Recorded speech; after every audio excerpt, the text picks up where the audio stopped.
Bueno, os voy a explicar en este vídeo el tema 4, diseño e impresión 3D. Vamos a empezar hablando sobre el diseño de un producto. Imaginaros que nosotros queremos construir o imprimir con una impresora 3D un objeto. Entonces, lo primero que tenemos que hacer es, partiendo de un boceto, es decir, de un dibujo, diseñar ese producto, ese objeto que queremos construir, y lo iremos poco a poco mejorando ese diseño inicial, dibujándolo en perspectiva, acotándolo, para finalmente diseñarlo con una herramienta informática, con un programa informático en el ordenador. Puede ser Tinkercad, SketchUp, etcétera. Hay muchos programas de diseño 3D. Y finalmente tendremos un archivo con el diseño en 3 dimensiones de ese objeto que podremos llevarlo a una impresora 3D para que imprima ese objeto. Bueno, cuando nosotros tenemos un objeto en la cabeza que sabemos cómo va a ser su diseño, lo primero que tenemos que hacer es hacer un boceto. Bien, yo para explicaros esto del boceto, el croquis y el dibujo técnico, lo que he hecho es partir de un objeto real. Es decir, imaginaros que esta copa de madera nosotros queremos imprimirla con una impresora 3D. Lo primero que tendríamos que hacer es, como acabamos de comentar, es hacer el boceto de la copa. Como veis, aquí yo he realizado el boceto. El boceto es un dibujo a mano alzada, es decir, sin reglas, con poco detalle, sin medidas, no acotado. Eso es lo que quiere decir sin medidas, que no está acotado. Hay que ir aprendiendo palabras nuevas en este tema. Que no está dibujado a escala. En una hoja, sin marco ni cajetín. Es decir, el cajetín es donde normalmente en un dibujo técnico se pone el nombre y apellidos del autor, la fecha en la que se ha sido realizado, el nombre del dibujo, etc. Y normalmente se dibuja el objeto por medio de su perspectiva. Mirad, cuando tenemos un objeto real, cualquier objeto real tiene 3 dimensiones, como todos sabéis. Si yo este objeto real lo quiero plasmar en un papel o en la pantalla del ordenador, ese objeto se convierte en un objeto en 2 dimensiones. Una de las formas que tenemos para expresar que este es un objeto en 3 dimensiones, para dar una sensación de que es un objeto tridimensional, es dibujarlo por medio de su perspectiva, como veis aquí. Se dibuja un poco como inclinado hacia adelante para dar esa sensación de volumen. Una vez que ya tenemos el boceto, normalmente tenemos que hacer luego lo que llamamos el croquis. El croquis es un dibujo mucho mejor hecho del mismo objeto. Aquí veis ya mi croquis terminado. Como veis, también se dibuja a mano alzada, sin reglas, pero con más detalle. Ahora, cuidado, se dibuja por medio de sus vistas. ¿Qué son las vistas? Mirad, estos son las vistas de este objeto que os he mostrado antes.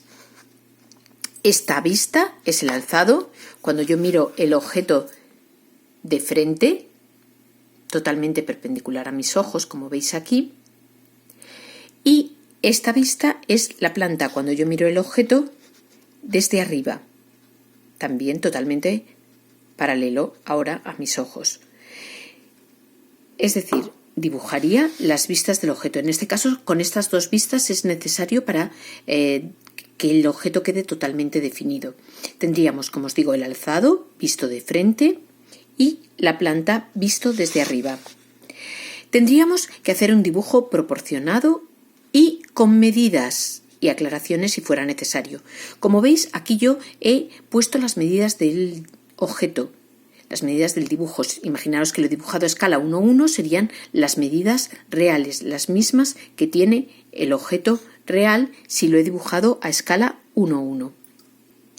Como veis, para dibujar las medidas del objeto, es decir, para acotarlo, tengo que dibujar lo que se llaman líneas auxiliares de cota. Esa línea es una línea auxiliar de cota, esta también y esa también. Estas líneas, todas las de acotación, la línea auxiliar de cota y la línea de cota, que es la que tiene las flechas, se dibujan con una línea más fina que el borde de la figura, como podéis ver. La línea de cota es la que tiene las flechas, porque es la que nos está indicando la medida. Sobre ella se coloca siempre la cifra de cota, ¿de acuerdo? Pero no se coloca pegada a la línea, sino que se deja como 1 milímetro de separación entre la línea de cota, la que tiene las flechas, y la cifra de cota.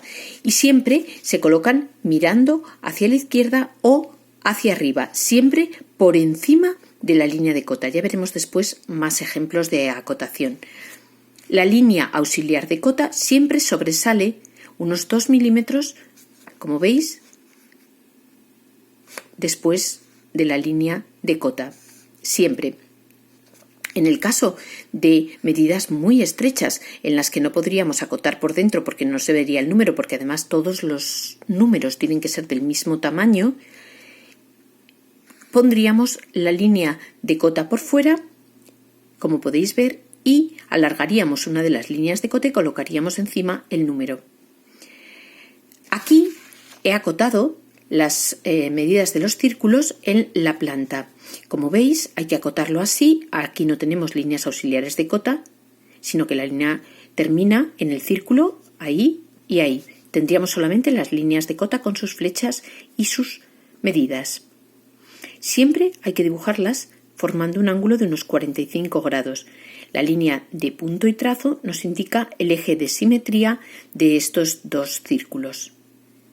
Como veis, con estas cotas, alzado y planta, y con estas medidas que os he puesto, es suficiente para que quede el objeto definido.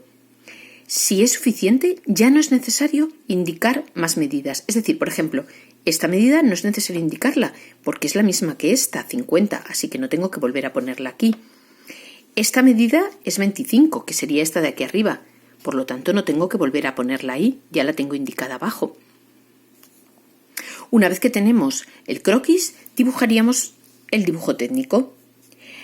A regla, a escala, acotado, es decir, con medidas y con todo detalle. Normalmente el dibujo técnico se realiza en la actualidad a ordenador. A continuación vamos a hablar de la normalización. Mirad, en dibujo técnico todo está normalizado, y cuando digo todo es todo, y hay que cumplir esas normas porque es muy importante que los dibujos se entiendan perfectamente.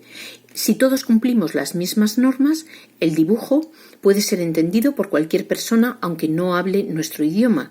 Si todos colocamos el alzado y debajo la planta y a un lado el perfil y a otro lado el otro perfil, que ya os lo indicaré más adelante cómo se hace, entenderemos cualquier dibujo que caiga en nuestras manos. Por eso es muy importante seguir las normas, por eso es muy importante la normalización. Como veis, aquí tenemos los tipos de líneas que también está normalizado. La línea gruesa para los contornos o aristas visibles de las piezas, por eso aquí os lo he marcado más grueso, las aristas de la pieza. La línea fina para todo lo que son líneas de cota, líneas de ejes, líneas auxiliares de cota, todas las líneas que hemos utilizado aquí para acotar. Después tenemos la línea de trazo y punto, que aquí la hemos utilizado, como podéis ver, para hacer los ejes de simetría. Y después tendríamos la línea fina de trazos, que aquí no la hemos utilizado, pero sería para las aristas ocultas que os indicaré más adelante. Acotar una pieza es poner todas sus medidas. Como veis aquí, tenéis en el libro algunos ejemplos de cómo acotar. Como veis, cuando estamos acotando una medida horizontal, la cifra de cota se coloca por encima de la línea de cota. Siempre por encima de la línea de cota. Podemos acotar en línea o podemos acotar en paralelo. Por ejemplo, yo aquí estas medidas las he acotado, como veis, en paralelo. Como veis aquí tenéis un ejemplo más detallado. Tenemos la línea de cota con sus flechas, la cifra de cota, como veis, ligeramente por encima de la línea de cota, la línea auxiliar de cota. La línea de cota tiene que estar separada 8 milímetros aproximadamente, pero no hace falta medir, lo podéis hacer a ojo, de la arista que se quiere acotar. Y tiene que sobresalir la línea auxiliar de cota, como os dije, unos 2 milímetros aproximadamente por ambos lados. Y el terminal de cota es la flecha. Con esto y las normas básicas que nos vienen aquí indicadas, podemos acotar las vistas que vamos a dibujar a continuación.